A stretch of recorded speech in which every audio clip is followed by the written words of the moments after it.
ఈ కాలానికి నిత్య జీవితంలో ప్లాస్టిక్ వాడకం ఎక్కువైపోయింది. అందులో ప్రతి ఒక్క ఇంట్లో కూడా ప్లాస్టిక్ ప్లేటు, ప్లాస్టిక్ గ్లాస్ లేని పరిస్థితికి వచ్చినాం మనము. దానివల్ల క్యాన్సర్ అనే మహమ్మారి మన ప్రతి ఒక్క ఇంటిలోకి ప్రవేశించిందని కూడా మనకు అనేకమైనటువంటి అధ్యయనాలు అయితే మనకు తెలియజేస్తూ ఉన్నాయి. అయినా కూడా దాన్ని మర్చిపోలేకపోతున్నాము. మన పూర్వమైనటువంటి సాంప్రదాయబద్ధమైనటువంటి ఈ మోదుక ఇస్తరాకును మాత్రం మనం మర్చిపోతున్నాము. ఇది పెద్ద కష్టమైన పని కాదు, మన గ్రామాల్లో విరివిరిగా లభిస్తూ ఉంటాయి.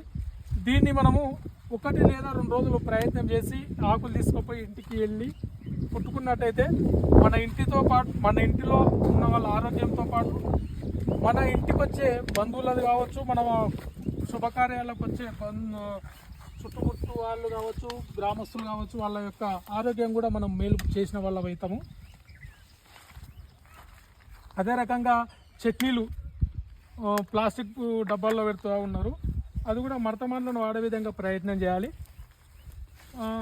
చాయ్ చిన్న చిన్న కవర్లలో పార్సల్ తీసుకొని వచ్చి తాగుతూ ఉంటారు. దానివల్ల మైక్రో లెవెల్లో ప్లాస్టిక్ కరిగి మన కడుపులోకి వెళ్ళి క్యాన్సర్ రావడానికి అయితే అవకాశం ఉన్నది.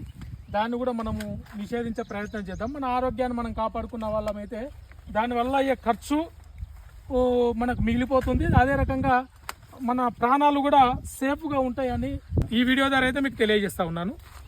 మేమైతే మోదుగాకులు తీసుకెళ్ళి విస్తరాకులు కుట్టే ప్రయత్నం చేస్తాం. ఈ రోజు నుంచి ఈ మోదుగాకులను తీసుకెళ్ళి మా ఇంట్లో ఇప్పటి నుంచి శుభకార్యాల్లో కావచ్చు, ప్రతి ఒక్క దాంట్లో మోదుగాకుల ద్వారా ఉపయోగించే ఇస్తరాకులని ఉపయోగించాలని నిర్ణయం తీసుకోవడం జరిగింది. మీరు కూడా ఆ ప్రయత్నంలో భాగంగా ప్రతి ఒక్కరు కూడా ఇవి వాడగలరు. మీ యొక్క ఆరోగ్యాన్ని కాపాడుకోవాలి. ప్లాస్టిక్ని అయితే నిషేధించాలి.